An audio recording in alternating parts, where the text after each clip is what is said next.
Il y a des mesures parfois qui sont exécutées par les menuisiers pour faciliter le travail de coffrage, donc pour surtout faciliter la stabilité, la stabilité des parois du coffrage, mais qui peuvent avoir des incidences fatales sur la durée de vie de l'élément. Donc j'ai choisi de vous parler dans cette vidéo de deux points qui sont différents, mais qui ont un peu la même incidence, qui causent le même problème dans le béton. Bon, comme j'avais déjà expliqué dans deux de mes vidéos, le coffrage, quand on parlait des coffrages des voiles et des poteaux, il y a un système de fixation en fait qui est utilisé parce que le principe généralement c'est ces deux parois, donc les deux parois extérieures qui sont serrées avec ce système de serrage, qui sont serrées correctement pour prendre en sandwich le petit coffrage de la petite dimension. Le système de serrage, bon, les menuisiers peuvent utiliser un système comme ça, composé de ce dispositif avec des tiges filetées et des papillons de part et d'autre. Mais ils peuvent utiliser parfois un système qui est similaire à celui-là. Donc c'est pas des barres, c'est pas des tiges filetées, mais c'est simplement des barres de ferraillage. Donc c'est des barres de 6 comme ça, qui traversent le coffrage de bout en bout. Et c'est avec ça maintenant c'est avec ça qu'il fixe en fait, qu'il serre les deux parois, donc les deux parois extérieures. C'est avec ça qu'il fixe ces deux parois, qu'il les serre contre le coffrage de la paroi de la petite dimension. Maintenant, le problème avec ça, c'est que quand on aurait des coffrets, bon, évidemment, ces barres, ils vont être coupés. Maintenant, avec le béton, ils vont être coupés à ce niveau-là. Mais le problème, c'est que toute l'autre partie maintenant, elle va rester à l'intérieur du coffrage. Sauf que maintenant, cette barre, elle arrive jusqu'à la limite du coffrage. Et du coup, l'enrobage à ce niveau-là n'est pas respecté parce que la barre, elle arrive carrément jusqu'à la limite du coffrage, et donc ça va constituer un point d'accès de la corrosion à l'intérieur de l'élément. Donc ça, c'est un grand problème.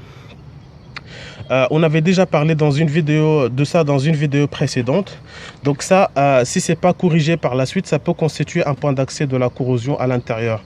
Bon, ce qu'il faut normalement, c'est couper à l'intérieur, et puis c'est-à-dire enlever une partie du béton, couper le ferraillage à l'intérieur, et puis utiliser un produit de ragrillage pour que le béton qui va combler le vide en fait, pour qu'il adhère parfaitement avec ce béton existant. Mais pour éviter ça, on peut simplement utiliser les tiges filetées. Donc on peut simplement utiliser les tiges filetées. Donc on peut simplement utiliser des tiges filetées comme ça. Donc c'est des tiges qui vont traverser le coffrage de bout en bout.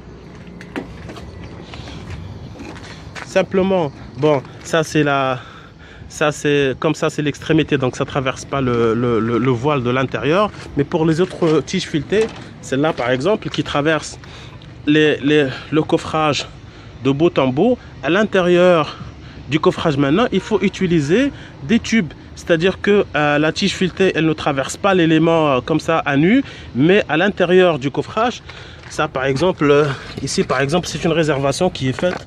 C'est une réservation qui est faite pour y pénétrer, pour y mettre une tige filetée. Donc là, je ne sais pas si vous arrivez à voir, mais là il y a un tube en PVC. Donc ce tube en PVC qui permet à la tige filetée de ne pas être en contact avec le béton.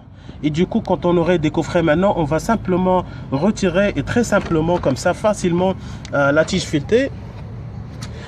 Seulement ce tube en PVC, avant de l'utiliser comme ça, parce que c'est un tube qu'il faut par la suite sortir du voile et puis traiter le vide que ça va laisser. Avant de l'utiliser, il faudrait appliquer sur la surface extérieure du tube qui va être en contact avec le béton, utiliser un produit de démoulage, en fait un produit, le même produit qu'on utilise, qu'on applique sur les parois intérieures des coffrages pour décoffrer facilement, pour enlever facilement le coffrage. On doit utiliser un produit le même ou bien un produit similaire, de façon à ce que on puisse par la suite retirer très facilement le tube quand on aurait des coffrets. Il y a aussi des dispositifs qui sont parfois vendus chez les fournisseurs et qui sont fabriqués pour pouvoir enlever les tubes facilement. Et ces fournisseurs, ils peuvent même parfois vendre des carottes de béton qui sont toutes faites comme ça pour combler ce genre de vide. C'est-à-dire quand on aurait des coffrets maintenant, on va utiliser l'outillage pour enlever le tube en PVC et introduire directement la carotte. En fait, c'est des carottes qui sont vendues avec des produits spéciaux qui permettent une bonne adhérence entre la carotte et le béton du voile ou bien du poteau. Donc ça, il faut vraiment faire attention parce que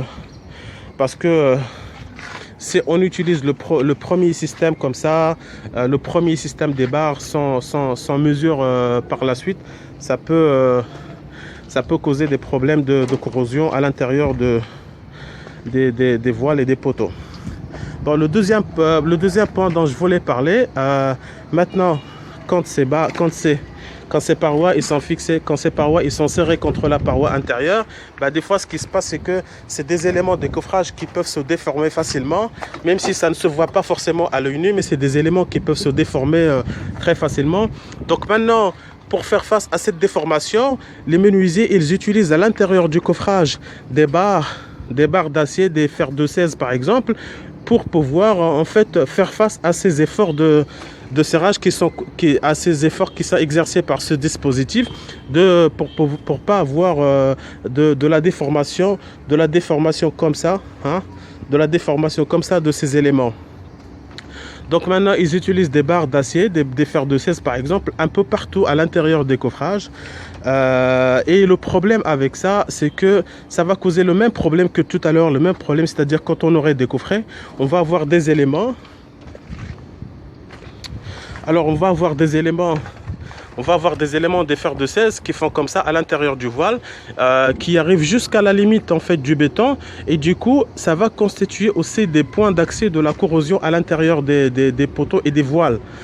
Donc ce qu'il faut par contre faire, il y a des éléments qui se vendent chez des fournisseurs, c'est des éléments, c'est des cônes des cônes en PVC et qu'on met et qui ont des largeurs, des longueurs en fait différentes et qu'on peut mettre à la place de ces éléments en ferraillage qui sont utilisés par les menuisiers. Donc ça s'appelle des espaceurs Ça s'appelle des espaceurs ou des écarteurs comme ça, donc qui sont posés à l'intérieur du coffrage et qui ont une forme conique qu'on met à l'intérieur du coffrage entre ces deux parois, un peu partout d'ailleurs, et qui permettent de garder un espacement constant et correct de notre coffrage Et la forme conique, en fait, elle permet à ces éléments, il nous permet d'enlever par la suite ces éléments très facilement parce qu'il faut les enlever par la suite. Et on les enlève, c'est-à-dire que l'utilisation, elle se fait exactement de la même façon que les tubes dont on parlait tout à l'heure. C'est-à-dire que sur la partie supérieure des tubes, des cônes, il faut appliquer le produit de démoulage. Et donc voilà, et donc quand on aurait de coffrets, le fait d'appliquer le produit sur ces éléments permet de retirer facilement ces cônes en PVC. Il y a aussi un outillage qui est en fait vendu chez les fournisseurs qui permet de le retirer facilement. Ça s'appelle des chasse-cônes en fait. Donc c'est un outillage qui est très qui est simple d'ailleurs, qui est vendu chez le fournisseur et qui permet comme ça de retirer ça facilement. Et de la même manière aussi, des carottes sont vendues chez ces mêmes fournisseurs qui permettent de combler ces vides qui vont être laissés par ces cônes. Et ils sont vendus avec des produits qui permettent une adhérence correcte entre les carottes et les vides qui auraient été laissés par ces éléments. Donc voilà. Voilà, le respect de ces éléments en fait permet une durée de vie correcte de ces éléments parce que les incidences ne vont peut-être pas se voir tout de suite, mais à terme on va avoir des problèmes peut-être de fissuration, etc. Donc il est important vraiment de veiller au respect de ces règles Donc voilà, c'est tout pour moi. J'espère que ma vidéo vous a plu. N'hésitez pas à m'écrire, à m'envoyer vos remarques, vos suggestions, pourquoi pas vos rectifications. Donc merci.